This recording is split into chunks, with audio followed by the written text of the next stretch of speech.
next speaker is Maria Simon from the Edmund Rice Centre Pacific Calling Partnership.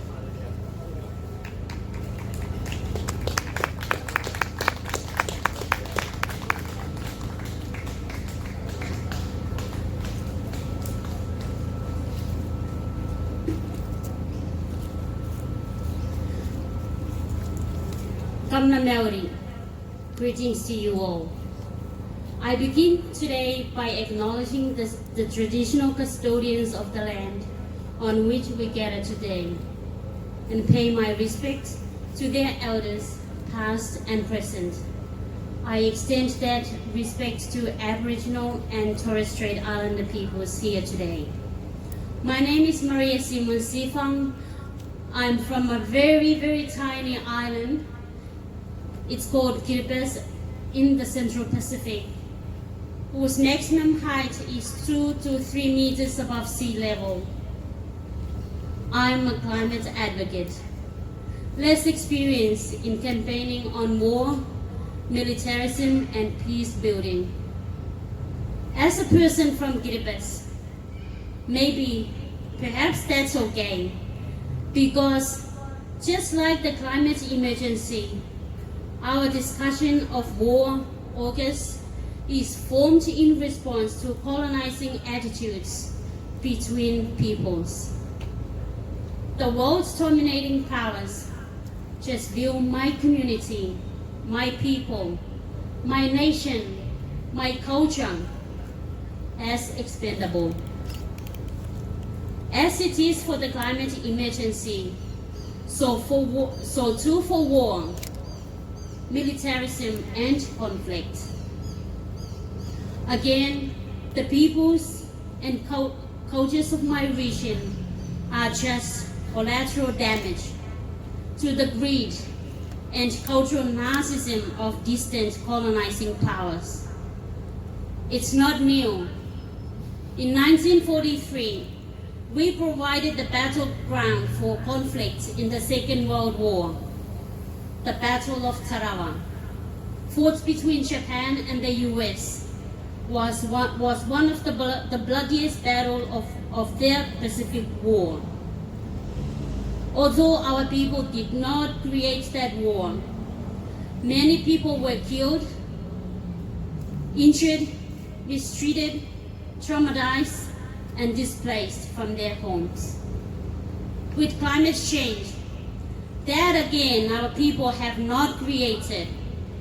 As we speak, my people are suffering from the impacts of climate change.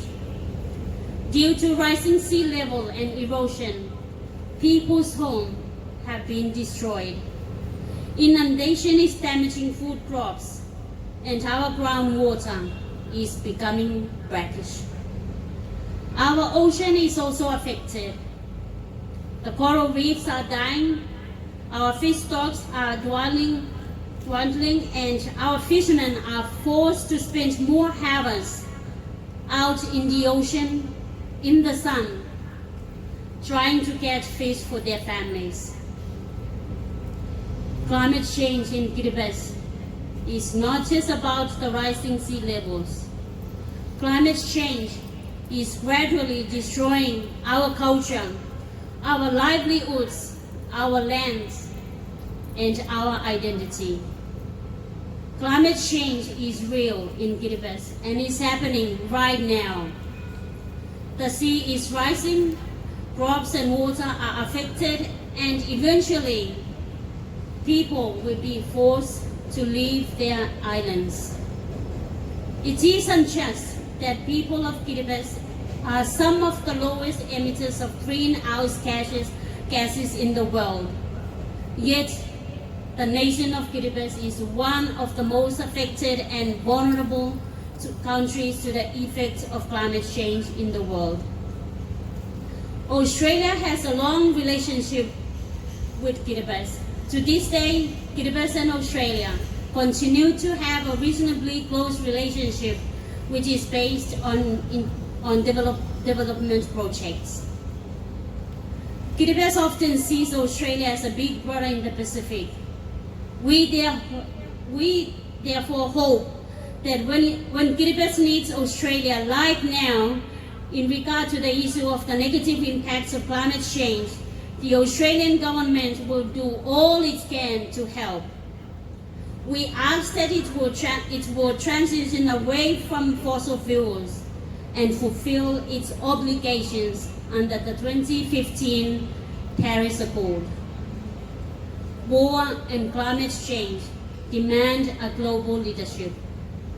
And we urge the Prime Minister of Australia, Mr. Scott Morrison, to take a lead on these issues. War, climate change, and August are further demonstrations of this. Shame on them for their lack of leadership and ethics. We need an honest partnership and a strong, reliable relationship. That relationship means inclusiveness, respect, consultation, dialogue, and morals. In my opinion, climate change is a disaster, not just for the Pacific Island nations, but for the whole world. Kamdasin Rapa. Thank you, and may each one of you be blessed with my Kiribati traditional blessing, which are the Maori, good health, Teroi, peace, Odetapomoa, and prosperity. Have a blessed Palm Sunday.